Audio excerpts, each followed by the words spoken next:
Cedric, my husband, frantically stuffed his mobile phone into his pocket. Suddenly, our niece Roseanne said to Cedric with a serious face, "Cedric, why did you bury a baby in the mountain?" Hearing this, both my sister Lily and I stopped our conversation and looked at Roseanne. "What?" Cedric turned pale. "What are you talking about?" Cedric, though flustered, replied, "The baby I just saw on Cedric's mobile phone." Roseanne said seriously, "Cedric, show me the photo on your phone again." At Roseanne's request, Cedric opened his photo folder and showed her a picture from camping.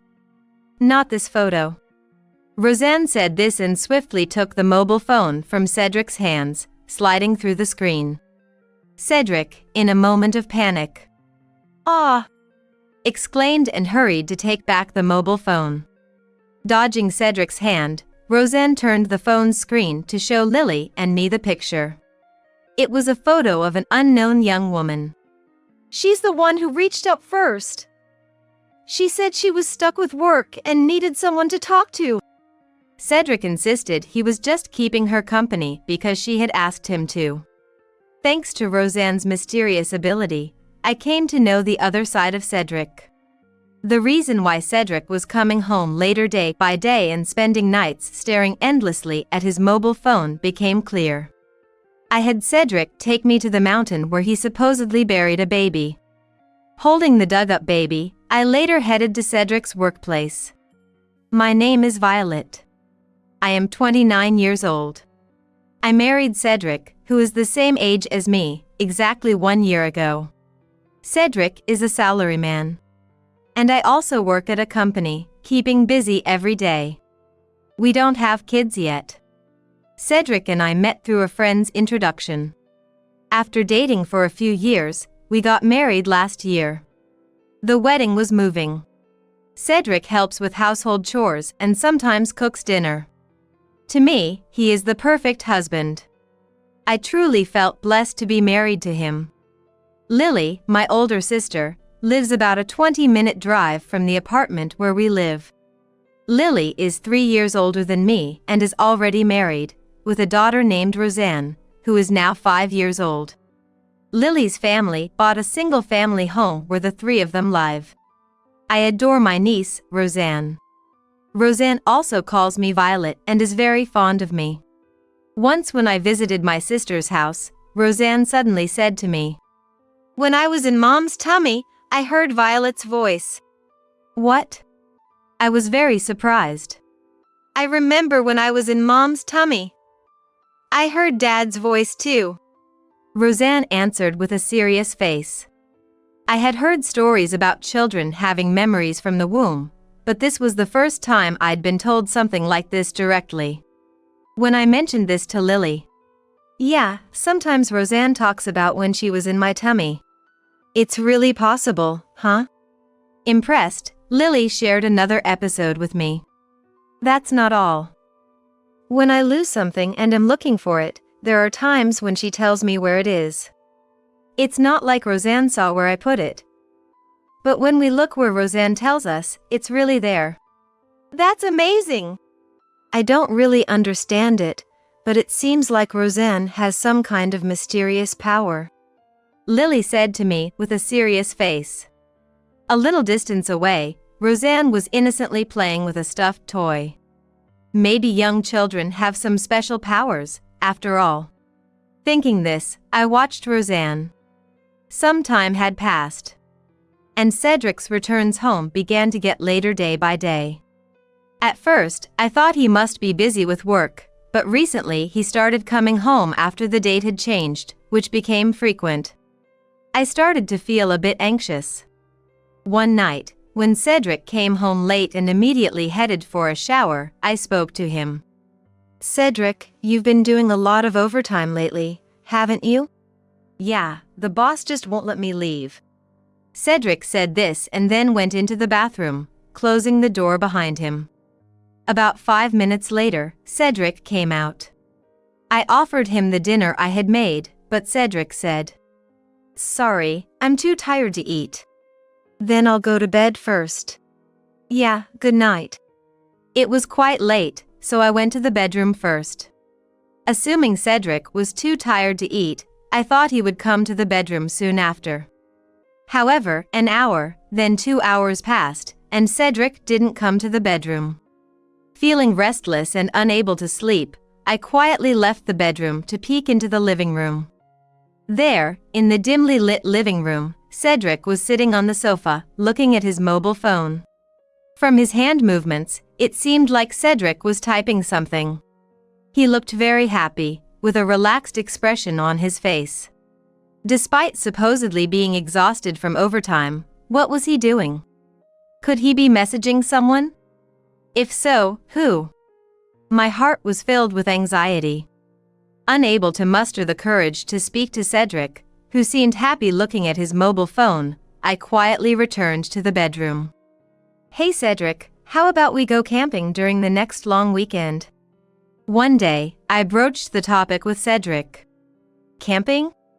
Even though we were newlyweds, we hadn't gone out anywhere on weekends recently. Up until a little while ago, we used to go to movies or amusement parks on weekends, doing date-like activities. I wanted to go to the mountains with Cedric and spend time just the two of us. There's a campsite in the mountains with a tent. We could have a barbecue together. And at night, we could watch the starry sky. How does that sound? Fun, right? Cedric didn't seem very enthusiastic, but I really wanted to go. Once we got there, I was sure Cedric would enjoy it too. All right, fine. But what about the car? Ours is small and can't carry much. After Cedric mentioned that, I decided to ask Lily for advice. One day, I visited Lily's house alone. And I asked her about borrowing her car. "You can borrow our car. And feel free to use our tent too." Lily gladly said so. Lily's car was big, suitable for mountain roads, and could carry our stuff without any issues. I thanked Lily. "Thank you. This really helps a lot. Take this chance to relax together, just the two of you." While Lily and I were talking, Roseanne, who was listening, said, "Violet and Cedric are going camping? That sounds so nice. I want to go too." "Yeah, it would be nice to go with you too, sometime." The day before the camping trip, I borrowed the car from Lily's house and returned home. The next day, Cedric and I departed for a 2-night, 3-day camping trip in that car. Breathing in the fresh air of the great outdoors, I felt refreshed both physically and mentally. Cedric seemed happier than usual and appeared to enjoy his time. Even though I had to coax him into it, coming to the mountains was truly a great decision. As we talked, I deeply felt this in my heart. However, late at night, while sleeping next to me, Cedric quietly got up and began to use his mobile phone again. I pretended to be asleep. Cedric spent about 2 hours on his phone. It seemed like he was messaging someone again. The second night was the same. And then came the third day. We returned home from the campsite. It was around 4 p.m. "When were we planning to return this car?" "Lily said it's okay to return it tomorrow." As I answered, Cedric said excitedly, "I see. Is it all right if I use the car to go out for a bit now?" "Now? At this time?" I was surprised. We had just returned from camping, and now he wanted to go out again. "I wanted to invite some local buddies and go out in a big car like this." "You're not going to drink, are you?" "I won't drink at all." "What time will you be back?" "Well, I'll make sure to return before the date changes. It's a holiday, so it's okay to do this once in a while, right?" I reluctantly agreed after Cedric insisted. Cedric happily got into the car, humming a tune, and quickly drove off. I wondered if all his local friends could really come on such short notice during a long weekend. Thinking about this, I spent a lonely evening at home. And just a few minutes before midnight, Cedric returned home. "See? I came back before the date changed.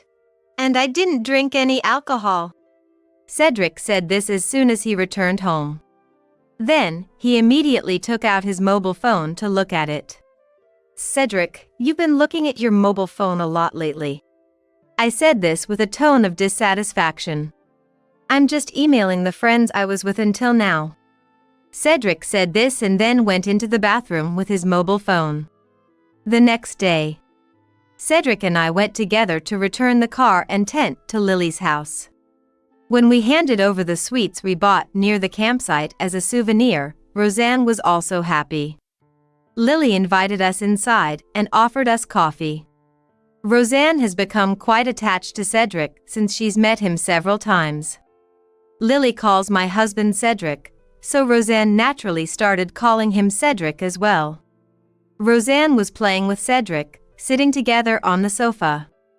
Cedric was smiling and responding warmly to Roseanne. Eventually, Cedric began showing Roseanne the photos he took at the camping trip on his mobile phone, at her request. Lily and I were chatting. How was the camping? Did you have fun? Yes, a lot. Thanks for the car and the tent. It was really helpful. Suddenly, Cedric loudly said to Roseanne, "Ah! Don't touch it without permission. That's enough." Taking back his mobile phone swiftly. Roseanne, being familiar with using a mobile phone, seemed to have touched Cedric's phone on her own. Hey, you shouldn't touch things without permission. Lily gently scolded Roseanne. I want to see more photos on Cedric's mobile phone. Roseanne made a dissatisfied face. Cedric frantically stuffed his mobile phone into his pocket. Then, suddenly, Roseanne said to Cedric with a serious face, Cedric, why did you bury a baby in the mountain? Hearing this, Lily and I stopped our conversation and looked at Roseanne. Cedric turned pale. What are you talking about? Cedric, though flustered, replied, The baby I just saw on your mobile phone. Roseanne said this seriously. Cedric, can you show the photo on your phone again? At Roseanne's request, Cedric opened his photo folder and showed her a picture from camping. Not this photo. Roseanne said this and swiftly took the mobile phone from Cedric's hands, sliding through the screen. Cedric, in a moment of panic, "Ah!" exclaimed and hurried to take back the mobile phone. Dodging Cedric's hand, Roseanne turned the phone's screen to show Lily and me the picture. It was a photo of an unknown young woman. The woman was holding a large baby-shaped stuffed animal to her chest, smiling happily. The background showed a claw machine, suggesting the photo was taken at a game center. It appeared the stuffed animal was a prize from the claw game. Who's this? I asked in a low voice. Cedric, with a panicked look, tried to take the mobile phone from Roseanne's hand. In that moment, Roseanne handed me the phone, and I slid the screen. Then, a photo of Cedric and the young woman leaning close together appeared. Sliding again, I found a picture of Cedric and the woman lying side by side. Upon closer inspection, the location was inside a car. Judging by the color of the seats and the car's interior, it was inside the car we had borrowed from Lily. They had reclined the seats to make them flat and taken the photo lying down together. Cedric's eyes darted from right to left. Sweat was breaking out on his forehead. Lily looked at me worriedly. Then, Lily's husband, my brother-in-law, came home from work. I wanted to confront Cedric about the woman in the photo right away. But, of course, it wasn't appropriate to question Cedric in front of Roseanne and my brother-in-law. Understanding the situation, Lily suggested that she would ask her husband to look after Roseanne and proposed that we move to another room. Cedric, Lily, and I went to a room upstairs, closed the door, and continued our conversation. Who is the woman in these photos on your phone? Cedric did not open up easily. However, after persistent questioning from Lily and me, Cedric finally started to explain. The woman in the photos was Risa, a colleague from Cedric's workplace. She was currently 23 years old. She joined the company as a new employee this spring. Cedric was having an affair with this woman named Risa. I felt like I was about to collapse from shock. She's the one who initiated it. She said she was stuck with work and needed someone to talk to. Cedric, can you show me what kind of interactions you had with this person named Risa? When Lily suddenly asked this, Cedric became even more flustered. That's impossible. Given there was infidelity, as your sister-in-law, I want to see the evidence. Of course, Violet has the right to know as well. Cedric insisted. I absolutely don't want to show my mobile phone. But after Lily's strong persuasion, he reluctantly handed over his mobile phone to Lily. Looking through Cedric's mobile phone, we found a lot of exchanges between him and Risa. The two of them whispered sweet nothings to each other multiple times a day. I was stunned by an exchange from one day. It was messages from the night he went out with the car borrowed from Lily. I had a great time today. Even though it was just for a bit, I'm glad I got to see you, Risa. I was so happy to be close to you in such a big car. Me too. I lied just to sneak out of the house today for that. By the way, I wonder if it was sad to bury the baby doll in the mountain. It's just patience until the day you and I can get married. Yeah. We'll dig it up together then. It's kind of like a time capsule, isn't it? Cedric, when can you divorce your wife? I'll try to make it happen soon. If we can get married someday, you'll have my baby, right, Risa? Yes. I believe in you, Cedric, and I'll wait. Seeing this exchange, I was so shocked that I froze. What's this? Cedric, looking awkward, was sweating profusely.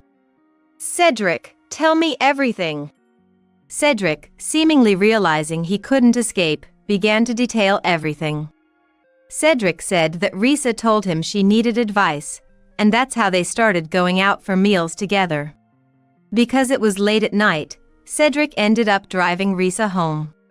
Since Risa lived with her parents and couldn't invite him inside, they started parking the car near a local park and talking until late into the night. Eventually, their relationship became romantic. The times Cedric claimed to be working overtime were actually just dates with Risa. The day we returned from camping, Cedric, wanting desperately to go on a drive date, lied to me and met up with Risa using the car we had borrowed from Lily. They enjoyed their drive and stopped by a game center at a certain location. Urged by Risa, Cedric won a large baby-shaped stuffed animal from a claw machine. It's like we're a married couple with a baby, isn't it? Risa said happily, hugging the stuffed animal. They decided to bury the stuffed animal in the mountain like a time capsule until they could become a real married couple. If they got married, they planned to return to dig it up as a way to remember this day. They placed the stuffed animal in a large plastic bag and buried it in a small hill at the back of the park where they often parked the car and got close. The shovel and other tools from the camping trip were still in the car, which conveniently helped them dig. What is that? Hearing this story, I found Cedric utterly repulsive. Lily, sitting beside me, was speechless with a furrowed brow. The act of burying a baby-shaped stuffed animal in the mountain was creepy in itself. But what hurt the most was that they had already sworn to marry each other. Cedric responded to Risa. If we can get married someday, you'll have my baby, right? And even said that. This deeply wounded my heart. We had only been married for a year. And didn't have any children yet. Meanwhile, Cedric was promising marriage and imagining having babies with a young new employee.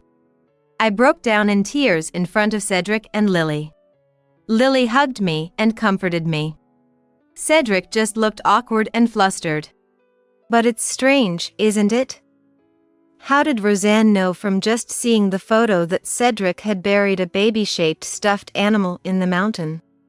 After crying my heart out, I suddenly wondered about this. That's right. It must be that child's mysterious power. Cedric seemed not to understand what we were talking about. Lacking the courage to ask me or Lily for more details, his shoulders drooping in defeat. As it was getting late, Cedric and I returned to our apartment. Back home, I sat face to face with Cedric to continue our conversation. "We've only been married for a year, and you dare to betray me so blatantly." I glared at Cedric as I said this. "I'm sorry. But really, it was her who approached me first. She said she was struggling with work and wanted someone to talk to." "That's no excuse. You got completely carried away just because a younger woman showed you some attention." I vented my anger at Cedric's excuses. "It's bad enough that you are the worst, but that Risa woman is no better. Knowing full well that you are married." "Well, she was having a tough time with work, going through a lot of trouble." Cedric's attempt to defend Risa only disgusted me more.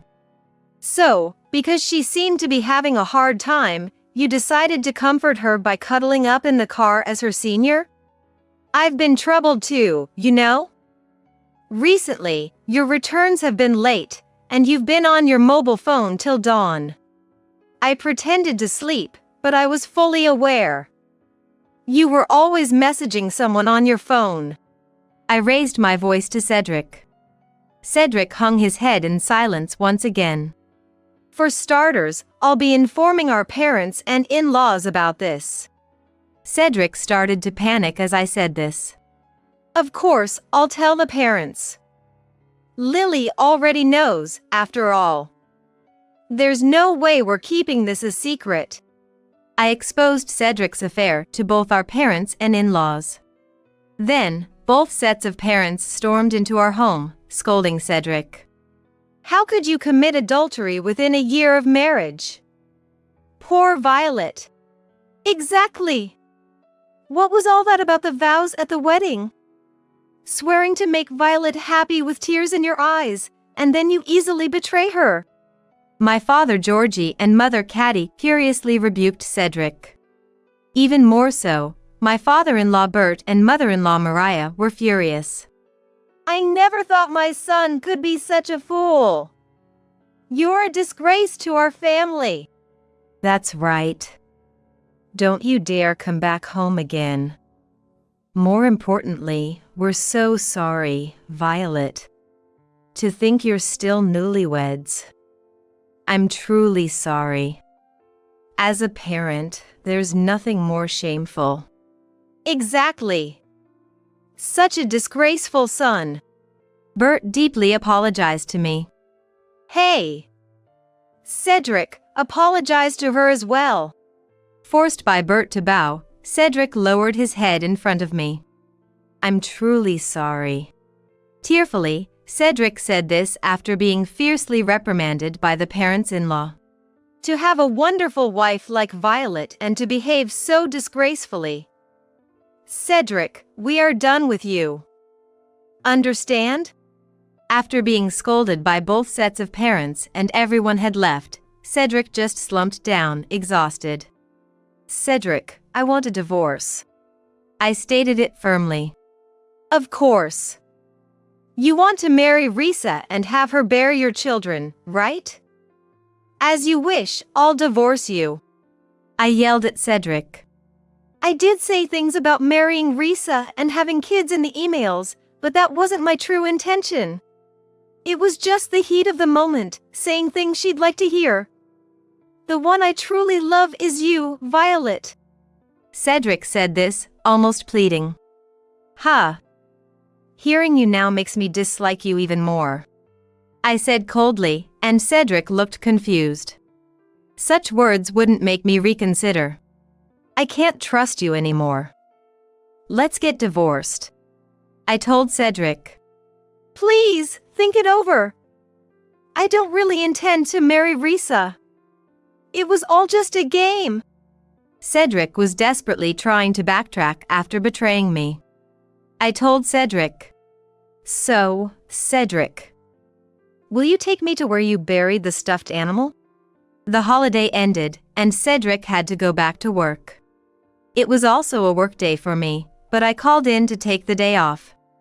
"Excuse me, I'm always grateful for your support of Cedric." I entered the office located inside the building, bowing and greeting loudly. This was Cedric's workplace. Everyone present was stunned and focused on me. And no wonder. In my arms, I was holding a dirt-covered baby stuffed animal. The unusual scene froze all the employees in shock.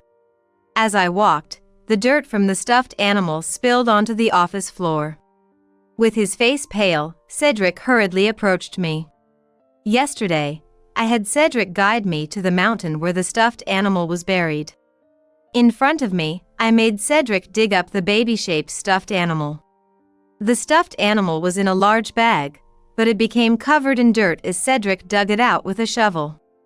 Last night, I thought about how I could possibly get revenge on the two of them using this stuffed animal. I came up with the plan to bring the dirt-covered stuffed animal to the company and confront them directly. Cedric, who never imagined I would show up at his company with the stuffed animal, seemed completely flustered. "Cedric has been having an affair with Risa."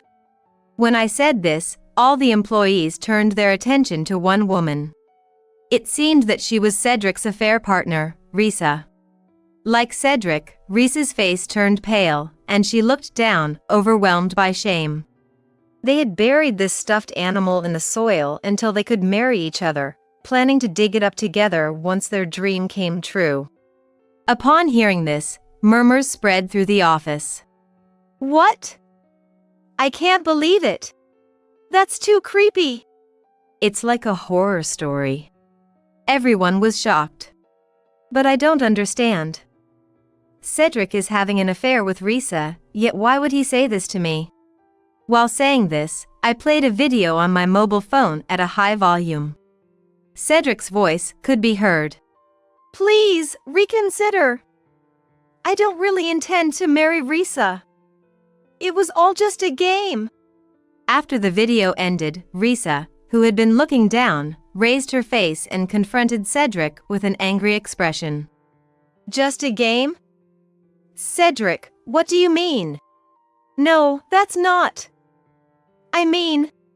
Cedric was caught between Risa and me, struggling to find the words. "You said your marriage was already failing, and you would divorce soon to marry me. You even asked me to have your baby." Risa yelled at Cedric with anger.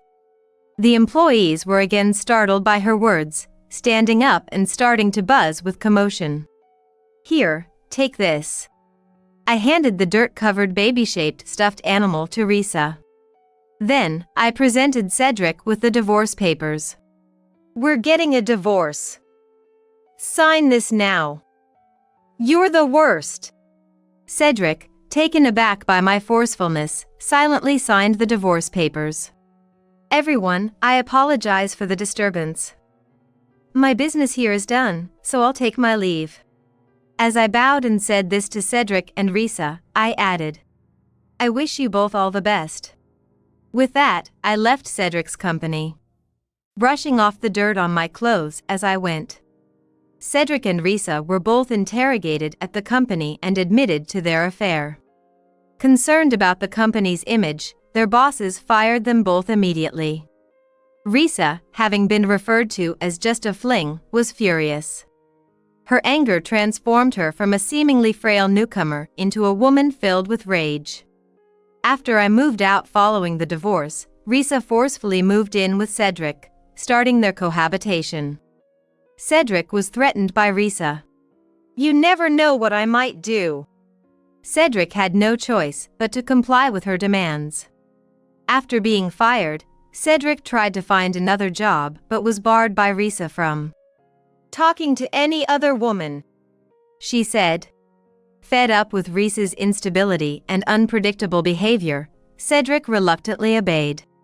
He ended up working at a construction site, exhausting himself daily with unfamiliar manual labor amidst an all-male crew. Risa took control over Cedric's freedom, constantly checking his phone. Terrified of another woman taking Cedric away as she had done, Struggling with apartment rent, living expenses, and the compensation demanded by me, Cedric led a life devoid of financial and emotional ease. I also demanded compensation from Risa, who started juggling multiple part-time jobs, frequently getting fired and changing workplaces.